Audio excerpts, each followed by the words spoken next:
सभी को नमस्कार, जोहार। और आज हमारा देश और पूरा विश्व बाबा साहब डॉक्टर भीमराव अंबेडकर का 133वीं जन्म दिवस मना रहा है।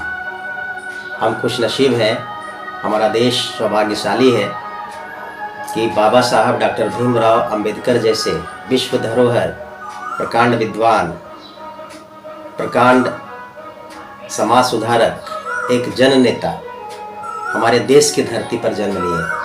आप सभी को पता है कि 1891 यानी कि जिस समय हमारा देश गुलामी के जंजीरों में जकड़ा हुआ था, उस समय बाबा साहब डॉक्टर भीमराव अंबेडकर का जन्म हुआ था। आप सभी को पता है कि 14 अप्रैल 1891 को बाबा साहब डॉक्टर भीमराव अंबेडकर जी का जन्म हुआ था भारत के मध्य प्रदेश के मऊ जिला में।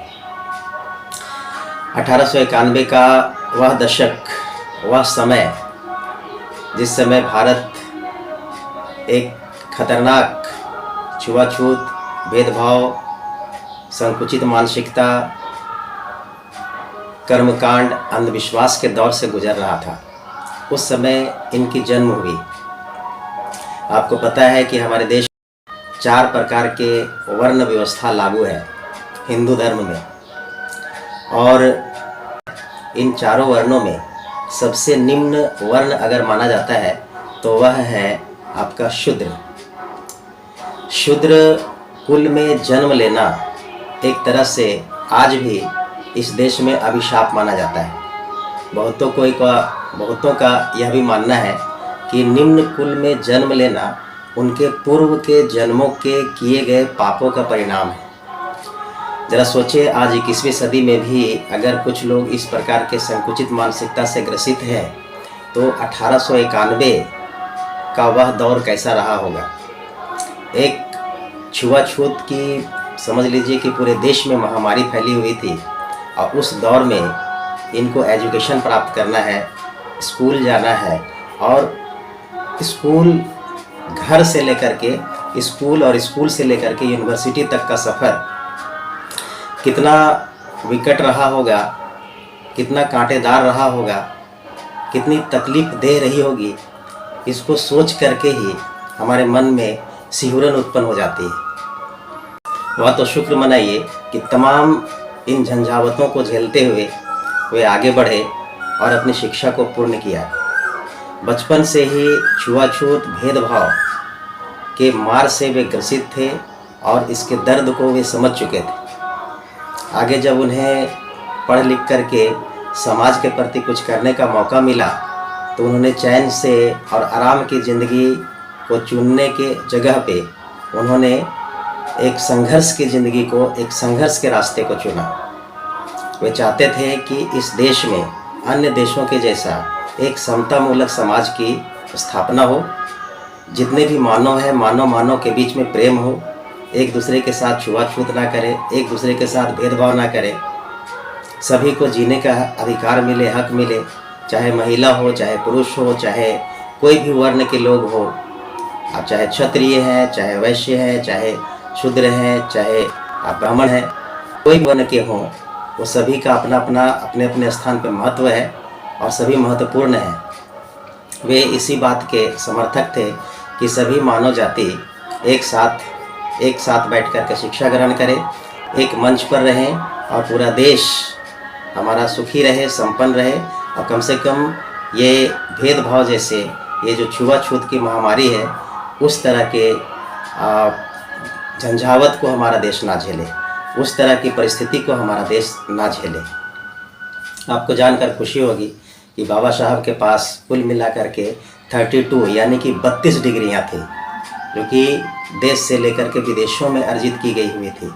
वे उस दौर में कोलंबिया जैसे यूनिवर्सिटी के स्टूडेंट रहे, लंदन स्कूल ऑफ इकोनॉमिक्स के स्टूडेंट रहे। उनके पास लॉ की, अर्थशास्त्र की, दर्शन शास्त्र की ढेर सारी डिग्रियां थी, और सिर्फ डिग्रियां ही नहीं थी, उनके वे प्रकांड विद्वान, एक प्रोफेसर भी थे। समय समय पर उन्होंने यूनिवर्सिटियों में, कॉलेजों में जाकर के अध्यापन का भी कार्य किया, लोगों को जागरूक करने का प्रयास किया, और ये जो हमारे शोषित दलित वर्ग के लोग हैं उनको जगाने का भी काम किया। उन्होंने अपने जीवन के कुछ हिस्से को एक वकील के रूप में बिताया, कुछ हिस्से उन्होंने प्रोफेसर के रूप में बिताया और कुछ हिस्सा उन्होंने राजनेता के रूप में भी बिताया। और आज़ाद भारत में वे पहले आज़ाद भारत में वे पहले कानून मंत्री बने, यानी इस देश के कानून का जिम्मेवारी उनके हाथों सौंपा गया। आपको जानकर खुशी होगी कि हमारे देश का जो संविधान है, उस संविधान को बनाने में बाबा साहब भीमराव अंबेडकर की अग्रणी भूमिका रही, महत्वपूर्ण भूमिका रही। और इस संविधान के माध्यम से उन्होंने एक ऐसा देश की परिकल्पना की कि इस देश में रहने वाले कोई भी व्यक्ति को जीने का समान अधिकार प्राप्त हो। जितना भी इस देश के संसाधन है, उसमें इस देश के हर एक नागरिक को उस संसाधन का उपयोग करने का अधिकार है।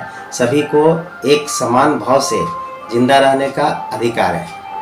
तो उन्होंने संविधान के माध्यम से पूरे देश भर के लोगों में एक समानता स्थापित करने की कोशिश की।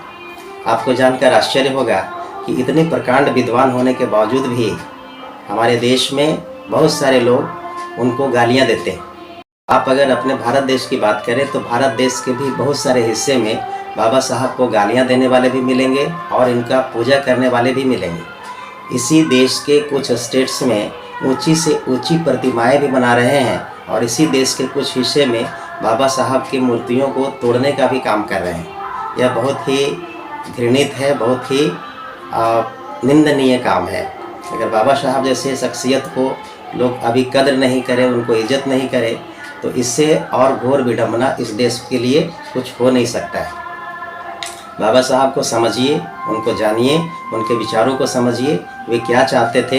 अगर वो चाहते थे कि देश में समानता हो, सभी को जीने का हक मिले, महिला हो चाहे पुरुष हो चाहे कोई भी वर्ण के लोग हो, खास करके दलित पिछड़े हुए लोग जो हैं उनको अगर बराबर का अधिकार मिले, उनको एक समान जीने का हक मिले, तो ये कहाँ कोई गलत कर रहे थे क्या? ये कोई गलत तो बात नहीं है।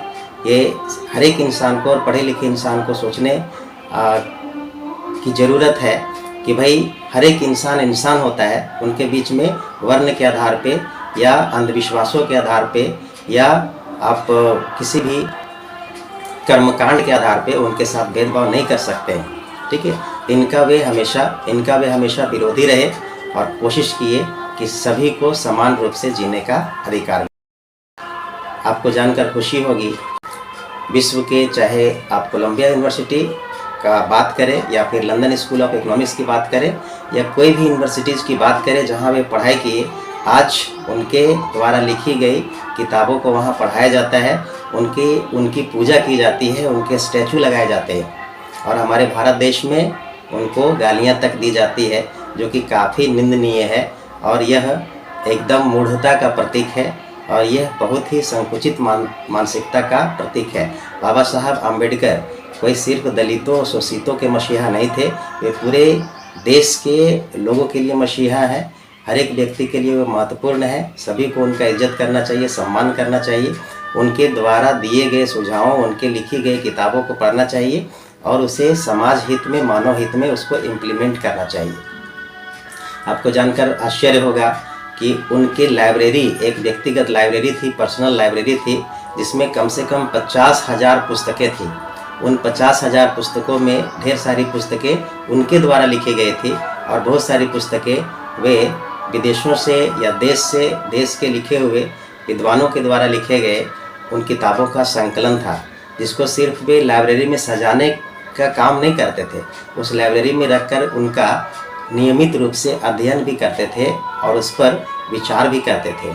आपको यह भी जानकर आश्चर्य होगा, वे अपने स्व अध्ययन के लिए अपने लाइब्रेरी में 18 घंटे तक पढ़ते थे। आपको यह भी जानकर आश्चर्य होगा कि वे कुल मिलाकर के 9 भाषाओं के कंप्लीट जानकार थे, कंप्लीट ज्ञाता थे। जो 9 भाषाएं वे जानते थे, पराठेदार बोल भी सकते थे, पढ़ भी सकते थे, लिख भी सकते थे।